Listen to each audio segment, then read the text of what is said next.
আজকের গল্প শাশুড়ি বৌমার কথোপকথন। শাশুড়ি: আচ্ছা রাখছি তাহলে মা, কাল সকাল সকাল চলে আসবি। ফোনটা কান থেকে নামিয়ে: শুনলে তো বৌমা, কাল তোমার ননদ আসছে, ঘরদর সব গুছিয়ে ফেলো, আর কাল সকাল সকাল যেন ঘুম থেকে ওঠা হয়, অনেক রান্না করতে হবে, কথাটা মনে থাকে যেন। বৌমা: কেন মা, আমি তো রোজই সকাল সকাল উঠি। শাশুড়ি উত্তরে তোয়াক্কা না করেই বিড়বিড় করে বলতে শুরু করলো: মেয়ে আমার খুব খেতে ভালোবাসে, কাল ওর সব পছন্দের রান্নাগুলো করো, বুঝেছ? বৌমা: অবশ্যই মা, সারাদিন রান্না ঘর সংসার সামলানোর পরও অসুস্থ শ্বশুর আর ছোট্ট ছেলেকে সামলাতে হয় তাকে। আজ সে ভেবেছিল তাড়াতাড়ি একটু শোবে, কিন্তু শাশুড়ির আদেশে সে বাচ্চাকে ঘুম পাড়িয়ে আবার আনাজ কাটতে বসলো। শাশুড়ি: তোমাকে না কতবার বলেছি এত তেল ঝাল দিয়ে রান্না করবে না, আমার কোনো কথাই তোমার কানে যায় না, এভাবে কেউ রান্না করে বাপের জন্মে দেখিনি। বৌমা: কেন মা, আমি তো মাছগুলো ভাজবো বলেই একটু তেল দিয়েছি, আর তাছাড়া শ্বশুরমশাইয়ের শরীর খারাপ বলে আমি তো কম তেলেই রান্না করি, আপনি শুধু শুধু আমার ওপর রাগ করছেন। শাশুড়ি: কি, আমি শুধু শুধু রাগ করছি? বৌমা: হ্যাঁ একদমই তাই, আমি নেট থেকে দেখে এই রেসিপিটা করছি, আপনি বাইরে বসুন, আমার সব রান্না এক্ষুনি হয়ে যাবে।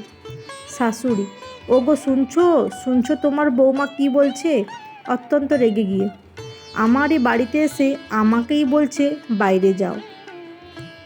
বৌমা: আরে কি করছেন কি মা, শ্বশুরমশাই অসুস্থ, আপনি এভাবে চিৎকার করলে আরও অসুস্থ হয়ে পড়বে, আপনাকে আমি অপমানজনক কোনো কথা বলেছি কি?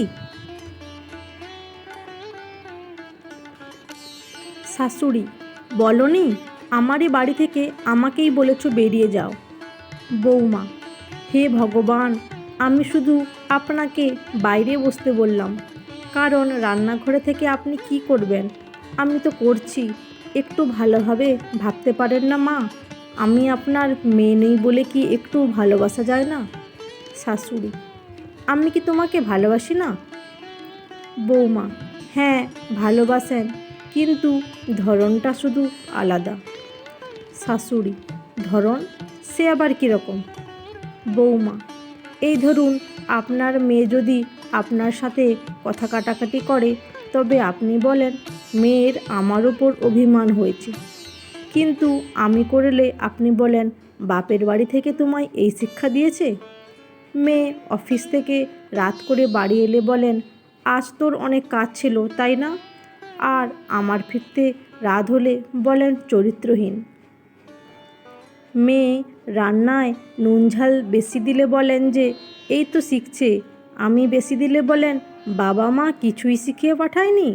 মেয়ে ফোনে কথা বললে বলেন বন্ধুর সাথে জরুরি কথা বলছে, আর আমি বললে বলেন ওটাই ওর বংশের শিক্ষা। কেন বলুন তো মা এই বিভেদ?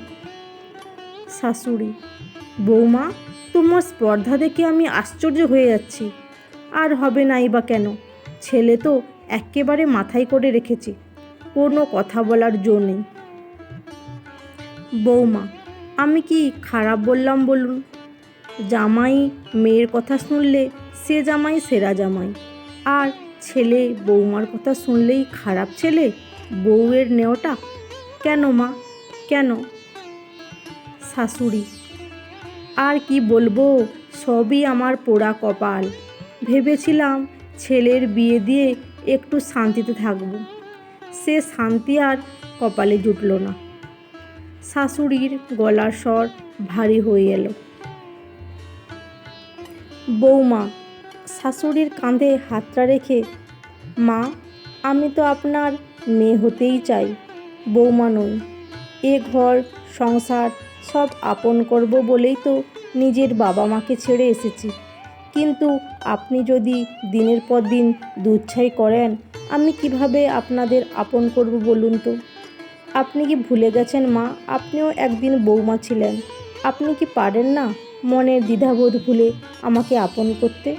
আমরা কি এ সংসারে দৃষ্টান্ত হতে পারি না? শাশুড়ি বৌমাকে বুকে জড়িয়ে: আমার ভুল হয়ে গেছে মা, আমাকে ক্ষমা করে দাও। সময় করে পড়ার জন্য অনেক ধন্যবাদ।